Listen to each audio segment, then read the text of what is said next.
And Scott, our fabulous writer. Hello. Hello. Hi, everybody. Again, however you want. You're sitting with you guys for Closer Weekly in person. Yes, that's right. Absolutely. Good to meet you. Nice to meet you in person. So I guess I'll take it off. What was your all's inspirations for taking this family show and making it a horror film? I'm going to try not to read into that question. It sounded like there's a little bit of rage in there. No, I think that honestly, the original idea came from Sci-Fi and from Blue Ribbon Content.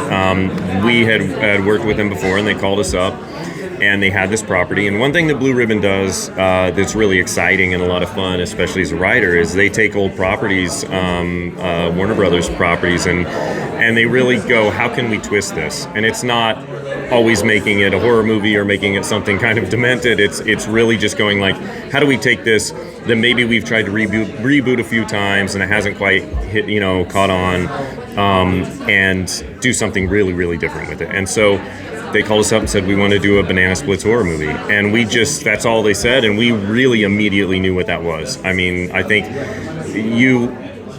when you watch these shows, there's something inherently creepy about someone in a full costume, you can't see their face, dancing around, doing crazy things, manic things, and if you replace the theme music of the Banana Splits with like the Halloween theme or something, it would be scary. So that's kind of where we started, and then we started to think of movies that were sort of lived in this area, that just iconic images. That we thought a lot about the original Westworld movie with Yul Brynner walking through those, he's this robot who's supposed to be this sort of thing of pleasure and serve us, and then he decides to go crazy. He goes crazy, he snaps. Him walking through those hallways, pursuing people. We thought about the original Child's Play, where you have this doll that is supposed to be a wonderful thing and then ends up trying to kill this kid's family and everybody he loves. So it was really going, how do you take this thing that is beloved and is supposed to be for kids and then make it betray you? Are there nods to sour grapes and Danger Island? There aren't. There are not. Unfortunately. There are not. We definitely thought about it, and we tried to sort of work everything in. It became just sort of It's a budget issue. It's at the end of the day, and bringing more kids on stage and trying to figure out what you're gonna. And I think we kind of went. We've got enough story to tell, but that doesn't mean there couldn't be in the future. Yeah, this movie is kind of open-ended. It sets up a potential sequel, so if people dig it and we get to do another, then yeah, you might see some sour grapes show up. I just lost my question. Go ahead, somebody. Wow. How much of this is projection? Your writing is projection. Like, have you ever thought about what you would do if you were wearing the mask and you were holding the axe? Here's what I can say. I don't think that it's projection in that way, but we've worked a ton in kids TV. We've done like 4 shows in kids TV. So in a lot of ways, this was much more of like catharsis about all the people we've ever worked with, and that anytime we had like pent up anything, we put it into this. I mean, that's why we set the movie in a world where the Banana Splits is still a show that's on. It's still popular. Kids still like it, and we actually turned it into a multicam audience show, so kids could come see the show live, because we've worked in this world. It's amazing. It's super fun. There's wonderful people. We've worked with amazing kids, but it's a business run by adults, and not all of these adults are secure. So sometimes you wish robots would murder them. And so we really sort of go, let's have some fun here, and let's take this world where we've had ups and downs, and let's let the killer Banana Splits run wild. When you guys are writing the dialogue and sit and say, okay, Beagle says this and this one says that, that's one thing. But when you hear the actual voices, I say actual because he sounds dead on, sure, coming out of these things in the finished film, what is your reaction to actually seeing it brought to life as the writers? I mean, that's always fun. We've been fortunate enough to be both writers and to be showrunners, so we've been able to be through the process having all the control and none of the control.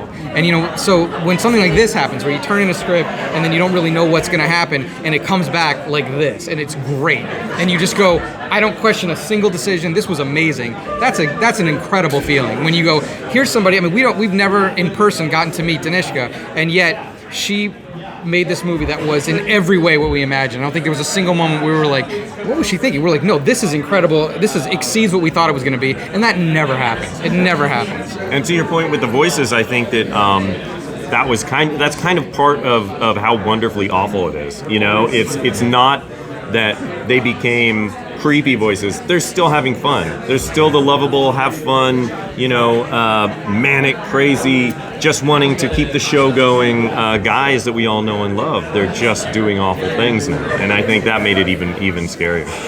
It plays great. I saw it this morning. Oh, good. It plays great. Awesome, thanks. So there was nothing that you wrote, and they said, no, that's too much. That's too far, right? Oh, definitely not. No. They never asked us to rein it in, ever. No, in fact, they probably pushed us in a lot of places where we would turn in a draft and they go, can you make this a little more messed up, and can you push this kill? And, one of the things that what the viewers will ultimately find out, kind of why the splits are doing this and what their ultimate goal is, to us just was so sort of wonderfully demented that once it gets to the end, we were like, once we had that in our heads, we were like, this is going to be great. I think we just couldn't be too precious about it. We just had to, because that's the thing about getting to mess around with these properties is like, yes, they're beloved, but but what we're doing is a chance to kind of do something totally different and new, and puts them back on the map, which is kind of fun.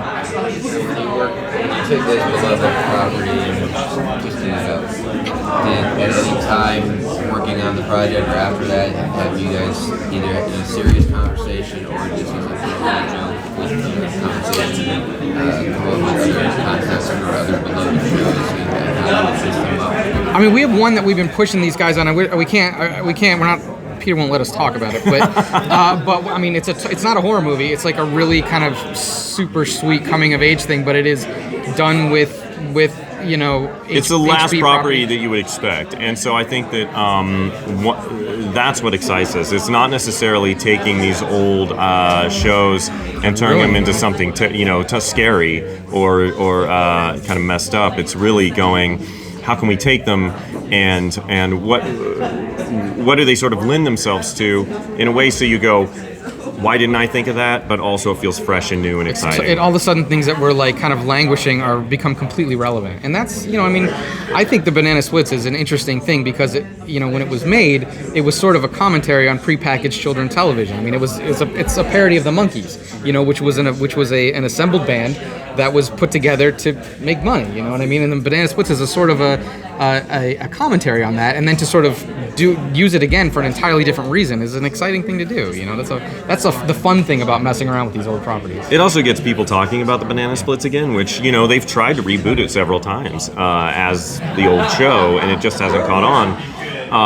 When we all started talking about this, we realized, hey, love it or hate it, people are going to talk about the Banana Splits, and now everyone's tweeting about them. I mean, it's back in the zeitgeist, which is fantastic. Then you can take those properties, now everybody knows what they are, and maybe you can do it again as a kid show. Yeah, maybe there is a life for the old catalog, But people are back talking about it.